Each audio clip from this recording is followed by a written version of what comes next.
Media വണ്ണിനെതിരെ കാർക്കിച്ച് തുപ്പി മീമുകളിറക്കി ട്രോളുകളിറക്കി ഈ കളി കളിച്ചാൽ അതെവിടെ എത്തില്ല എന്നാണ് പറയുന്നത്. ഇത്രയും വലിയൊരു ടെസ്റ്റിന് വിധേയമായിട്ടുള്ള, ഇത്രയും സൂക്ഷ്മമായ ഒരു സ്ക്രൂട്ടിനിക്ക് വിധേയമായിട്ടുള്ള ഒരു മാധ്യമ സ്ഥാപനവുമില്ല.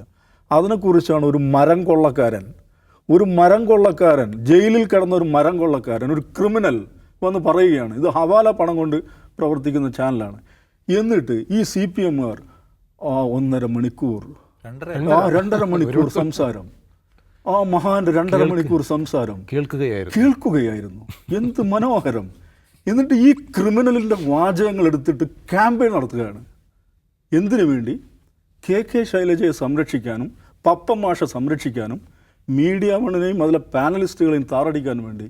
എന്നിട്ട് ഇവരൊക്കെ ഇടതുപക്ഷമാണ്, പുരോഗമനമാണ്, ഫെമിനിസമാണ്, സ്ത്രീപക്ഷമാണ്, ഇതും പറഞ്ഞ് നടക്കുക. കേരളം കണ്ട ഏറ്റവും വലിയ ഒരു മരം കൊള്ളയിൽ പ്രതിയായിട്ടുള്ള, ക്രിമിനൽ കേസിൽ പ്രതിയായി ജയിലിൽ കിടക്കുന്ന ഒരാൾ, അയാളൊരു ഇൻ്റർവ്യൂ നൽകുന്നു.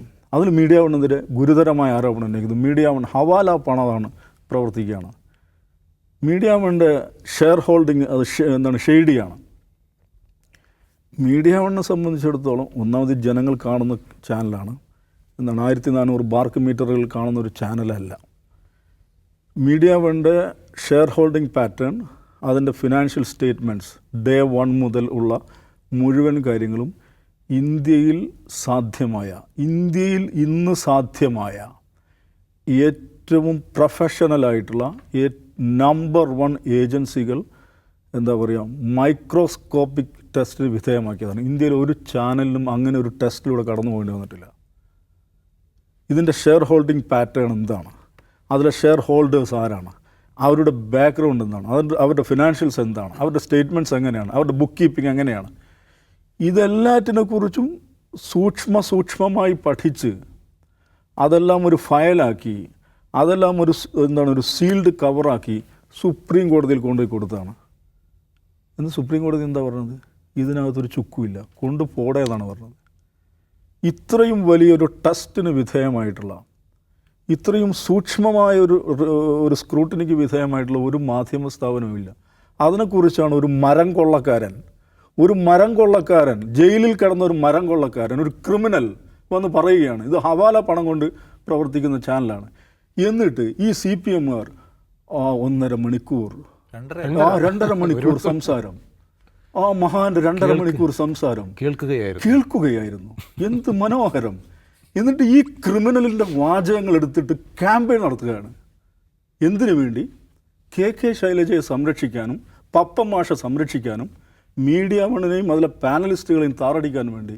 എന്നിട്ട് ഇവരൊക്കെ ഇടതുപക്ഷമാണ്, പുരോഗമനമാണ്, ഫെമിനിസമാണ്, സ്ത്രീപക്ഷമാണ്, ഇതും പറഞ്ഞ് നടക്കുക. നാണക്കേടാണത്.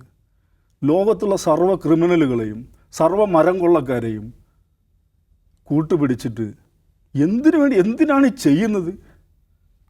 ഒരു കുഞ്ഞിനെ ഒരു പോക്സോ കേസിലെ പ്രതിയെ അയാൾക്ക് കവചം തീർക്കാൻ വേണ്ടിയിട്ട്, അല്ലെങ്കിൽ അയാൾക്കെതിരെ ഉണ്ടായിട്ടുള്ള വിധിയെ, അതിലുണ്ടായിട്ടുള്ള വൈക്ലഭ്യം, അങ്ങനെ ഒരു വിധി വന്നതിലുള്ള എംബരാസ്മെൻറ്റ് അതില്ലാതാക്കാൻ വേണ്ടിയാണ്.